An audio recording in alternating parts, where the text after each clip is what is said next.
Yo, what's good? I am glad that you are back for workshop number 2, storytelling through art.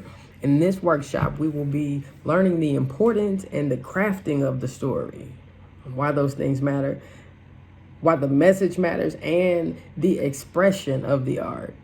Okay, so I'm actually really excited about this.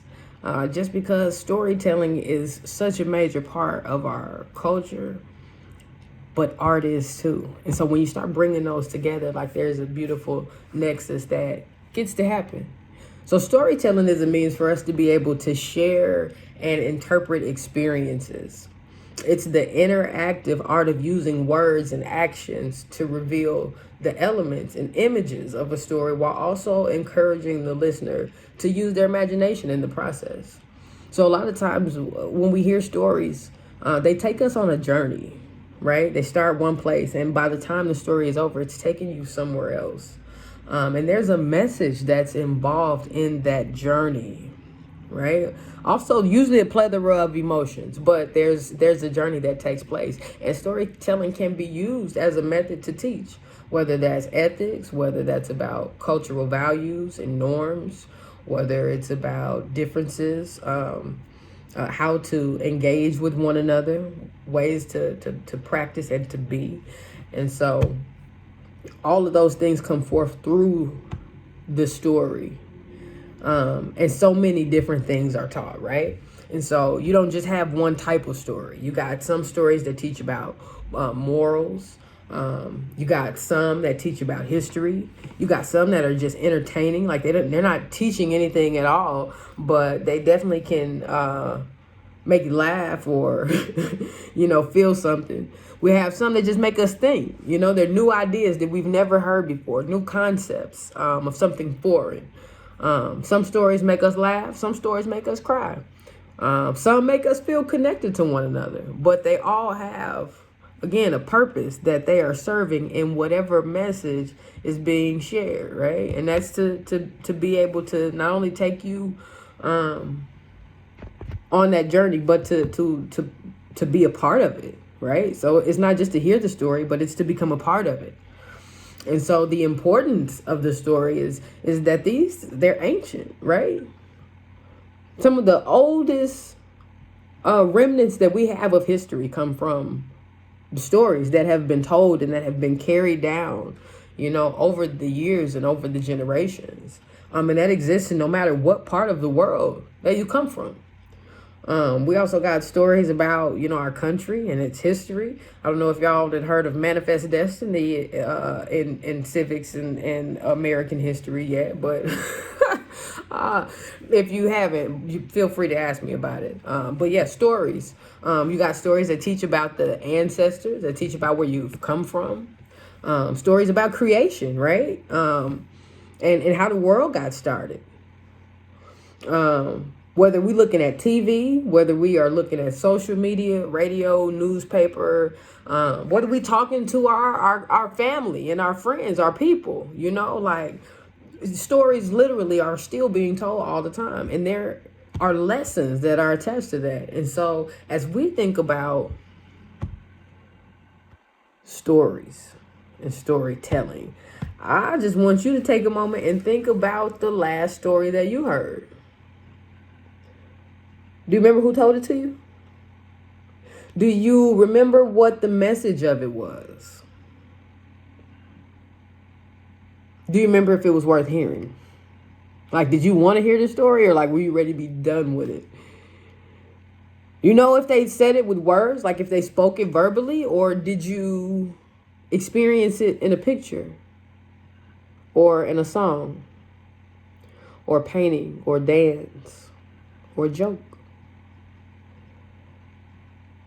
When was the last story? What was the last story that you heard? And I don't want to know when, but I want you to think about what was the last story you heard. Because the number one question of storytelling is always, what message do you want the audience to walk away with? And when you think about that last story that you heard, however you experienced the hearing, whether that was visually, whether it was taken in through through whatever senses, what message did you walk away with? Do you think it was the message that the storyteller intended? And these are just good questions to ask whenever we are engaging in the story, right? Because one thing that I know is that we're all storytellers. And not only are we all storytellers, but we are all equipped to tell our own story. Because, as I said, our first meeting, if you don't tell your own story, somebody else might lie on you. That's like the really only way to ensure that your story is told in a way that honors you and that honors the truth that you are not only presenting, but the message that you are conveying. And so when you're crafting a message, the first thing that you want to do is to choose a path for the story. What are the underlying themes that are going to be a part of it? Is it going to be a build-up, a progression of events? You need to outline some things. Like, I know there are times when I have stories that I want to write, right? So I'm an artist and I'm a poet. I'm a poet and a I don't like the word rapper, but I got a little flow. But one of the things they have taught me in my perfecting of my skill, right? So with music, they always say like your hook should reflect whatever your verse is going to talk about. Like, it should be a summary of all of them, right? And then your verses break that down. They like the reinforcer that gets you back there. Then you want to take them real high. You can add a bridge in later on. But like these different movements in the song, these progressions where you can insert different emotions as you build your words in. How do you want to tell your story? Is there a build-up or a progression of events that need to happen? Have you imagined your story from the beginning to the end? Does it flow together? Does it go together? Do you have some things you need to iron out? Details that need to be ironed out possibly. What path do you want to take people on? And a great part of figuring out what your path is figuring out what your expression is going to be, right? Like, what is my message? Because that's the most important thing. What do I want people to walk away with? And if I know what I want them to walk away with, what type of story is going to best illustrate that? I might have this story that's burning in my mind that I want to tell, but it really don't go with my message. Can I craft my message a little differently to shape it up into being able to fit the storyline? Or do I need to stop and assess whether or not there's a better type of story that can help me tell it? And what's the best way to express that? Because it may not be with words. I may need to take you through a journey on the jungle, and you need to feel the movement as I'm navigating my way through, whatever that looks like. What's the best way to express it, Because as the storyteller, you get to help create that experience for your audience.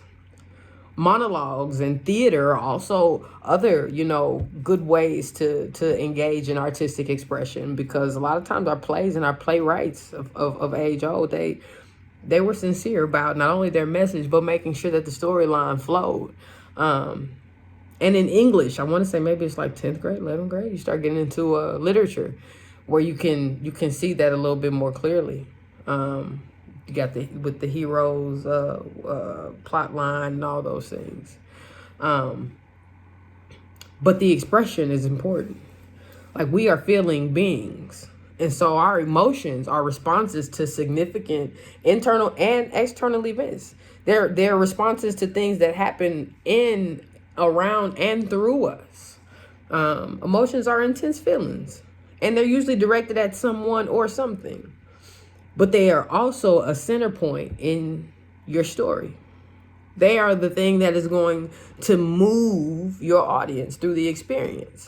So one of the first things you got to do once you have figured out your message and you have figured out what kind of story you want to tell, and the best way to tell your story, is to also figure out what your emotional landscape is, right? What emotions do you want your audience to feel as they are experiencing your art, as they're hearing your story? How are you going to invoke their imagination in the process? Right? To create a multisensory experience that's not limited to what's in front of them, but that takes them inward. Right? Our favorite songs do that for us. And not even that, just in and of itself, but the ways that we communicate with each other do that. And we're going to go through a small example that helps illustrate that. We are going to count from 1 to 10 out loud, but we're going to do it in different ways, right? So I want you to imagine yourself. Imagine that you are an angry parent who said, I'm going to count to 10. And if you are not in the bedroom by the time I get to 10, you are going to be in big trouble. That sounds to me like 1, 2, 3, 4. I don't hear no feet moving. 5,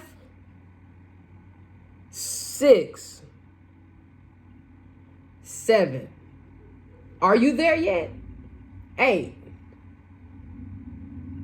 9. You better be in there by the time I get. And 10. But that also sounds very different from a little child who's just learning to count, who might take their time in remembering and sound more like 1,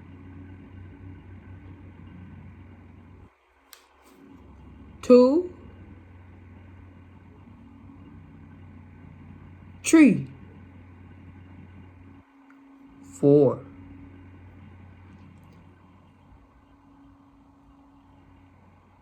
5. I know 5. 6, 7, 8, 9, 10. Because there's excitement with kids, right? Like, I did it. I finished. I made my way all the way through. And so I want you to take your time trying number 3. Try counting 1 to 10 as if you were very sad because you thought everyone had forgotten your birthday. And then when you walked into your living room and saw 10 birthday presents sitting on the floor, how would you count them? Take a moment and practice.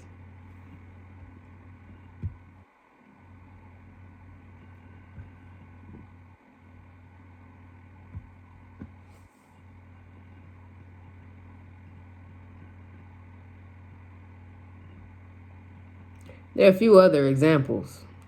As if you were a referee for a boxing match and you were counting someone out. As if you were telling someone a telephone number when the phone was not working right. Can only imagine a little frustration with that.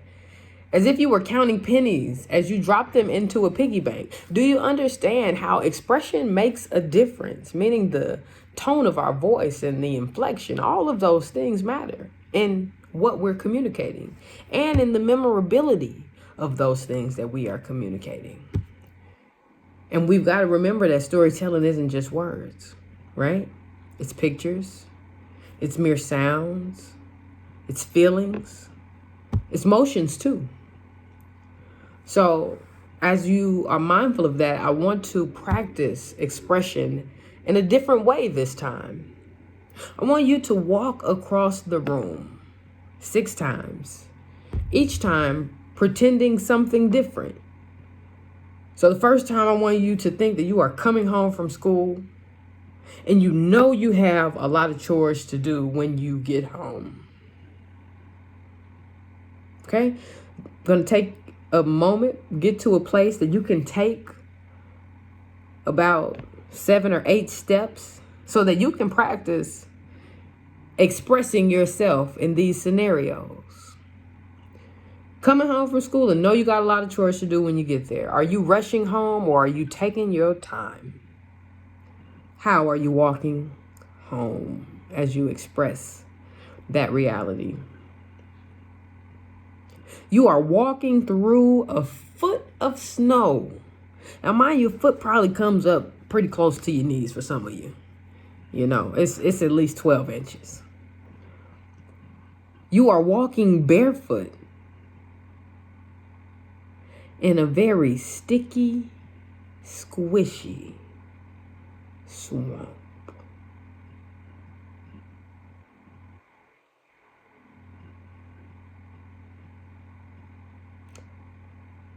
Barefoot in a very sticky, squishy swamp. You're walking across a blistering hot desert.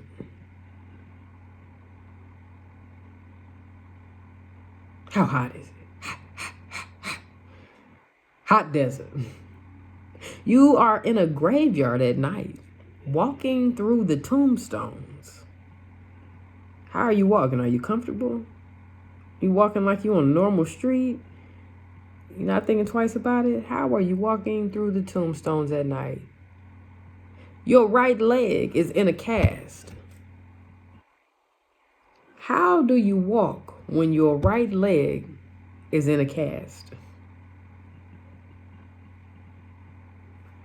Now, as you have gone through these different modes of being able to express yourself, I think it is important to be mindful of the thought, what caused you to move differently, right? In the different scenarios. Or did you move the same every time?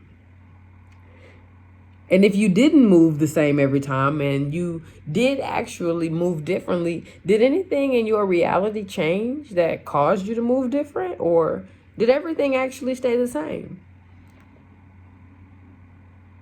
And despite what your answer may be to that one, how did your imagination come into play as you acted out those scenarios? How did your imagination come into play as you practice acting out those scenarios? And the purpose of that is to illustrate that we do have different ways that we express ourselves, and all we got to do is go there in our mind, and then we can embody it to be able to share it out with others in the world. So as we talk about bringing your story together, there are a few major moves I want you to be mindful of, 5 in particular, right? Base camp, how we getting started? What is the foundation of how we're moving through this? Then you'll climb up, okay? What happens on the way to the best part of the story? The climax. What is the most memorable part of the story? You'll climb down. What happens after? What happens after? And your new base camp is, how does the story end? And how is the end different from the beginning, right? Where did the movement lead us to? And once we figure that out, then we can begin to add the details in, right? Because those 5 parts are like the 5 main parts. We still need to go in and add the stair step of how we get from one place to another, right? And so this is called a story mountain. And you go in, and that's how you build your story mountain out. You add the 5 main pivotal points, and then you add the details that'll get you to your 5 pivotal points. And then once you have your notes and all your pieces together, you can read it to yourself and see if it carries the message that you wanted to express, and make the adjustments wherever they're needed at. And you keep refining it until you finished it. But once you finished it, then you want to tell your story. And you want to tell it at least 3 times until you get to the place where you start to memorize and internalize it. And so as you do that, the key to bringing your story together is, number 1, choose a message. Create a story and choose the art that you want to use to express that story. Outline it and figure out how you're going to tell your story. Do your story mountain. Add your notes in to describe each scene. Then make you a script for it. Once you got you a script, you want to practice telling your story. You want to package it, create it. You need to make you a picture, do your dance, or whatever that thing is. Get it together now that your story is clear and you know what it is you are communicating, and share that with the world. And so I hope you have learned a little bit more through this workshop on storytelling and art. And I will catch you for workshop 3 on how to conduct a focus group.